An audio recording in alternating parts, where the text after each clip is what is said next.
Hello दोस्तों, ये हमारी अभी पहली वीडियो है मनोज सर हिंदी क्लासेज। इसमें हम लोग अध्याय 1 यानी हिंदी व्याकरण पढ़ेंगे। यानी इसमें हिंदी व्याकरण 0 से लेकर और हाई लेवल तक पढ़ेंगे। हिंदी व्याकरण में सबसे पहले हम जानेंगे कि व्याकरण किसे कहते हैं। व्याकरण यानी व्याकरण वह विद्या है जो किसी भी भाषा का शुद्ध शुद्ध बोलना, शुद्ध शुद्ध लिखना और शुद्ध शुद्ध पढ़ने के नियमों का ज्ञान कराता है, उसे ही व्याकरण कहते हैं। अब देखेंगे व्याकरण के प्रकार यानी काइंड्स ऑफ ग्रामर। व्याकरण के मुख्य रूप से यानी व्याकरण 3 प्रकार का होता है। वर्ण, इसी को कहते हैं अक्षर।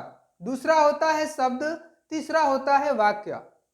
यानी वर्ण जिसको इंग्लिश में कहते हैं लेटर यानी अक्षर होता है, इसको लेटर कहते हैं। शब्द वर्ड होता है और वाक्य सेंटेंस होता है। सबसे पहले हम जानेंगे वर्ण किसे कहते हैं। तो भाषा की वह सबसे छोटी इकाई जिसके खंड नहीं किए जा सकते हैं उसी को वर्ण या अक्षर कहते हैं। जैसे अ, ब, क, ल, प आदि, ये सब वर्ण या अक्षर हैं। अब देखेंगे शब्द। शब्द क्या होता है? तो वर्णों के उस मेल को शब्द कहते हैं जिसका कुछ अर्थ होता है। यानी वर्णों के उस मेल को शब्द कहते हैं कि जिसका कुछ अर्थ होता है। जैसे कमल, राकेश, भोजन, पानी आदि। यानी उन वर्णों को यानी शब्द कहते हैं कि जिनका कुछ न कुछ अर्थ निकलता हो। वाक्य, शब्दों के समूह को ही वाक्य कहते हैं। यानी जब कई शब्द मिलकर एक वाक्य बनता है, यानी कई शब्द मिलते हैं तो एक वाक्य बनता है, उसी को ही वाक्य कहते हैं।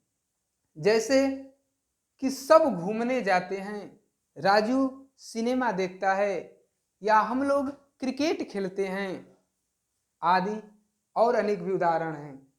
अब देखेंगे वर्ण के प्रकार यानी काइंड्स ऑफ लेटर।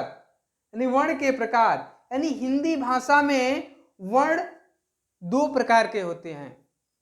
पहला होता है स्वर, दूसरा होता है व्यंजन। स्वर को इंग्लिश में वावेल्स कहते हैं, वावेल होता है, और व्यंजन को कॉन्सोनेंट कहते हैं। स्वर की परिभाषा देखेंगे यानी वे वर्ण जिनके उच्चारण में किसी अन्य वर्ण की सहायता नहीं ली जाती है उसे ही स्वर कहते हैं। स्वर जैसे कि अ, आ, ई, उ, ये सब स्वर हैं। अब देखेंगे व्यंजन यानी जिन वर्णों को बोलने के लिए स्वर की सहायता लेनी पड़ती है उसे ही व्यंजन कहते हैं। जैसे क हुआ, ख, ग, घ, ये सब व्यंजन हैं। अब इसके आगे के वीडियो में हम पढ़ेंगे कि स्वर कितने प्रकार के होते हैं। आगे के वीडियो में हम यही पढ़ेंगे कि स्वर कितने प्रकार के होते हैं और व्यंजन कितने प्रकार के होते हैं। तो दोस्तों, मेरे चैनल को सब्सक्राइब कीजिए और आगे अपने दोस्तों में शेयर कीजिए कि मैं अच्छी से अच्छी वीडियो डालूं तो आपके यहाँ पहुंच सके।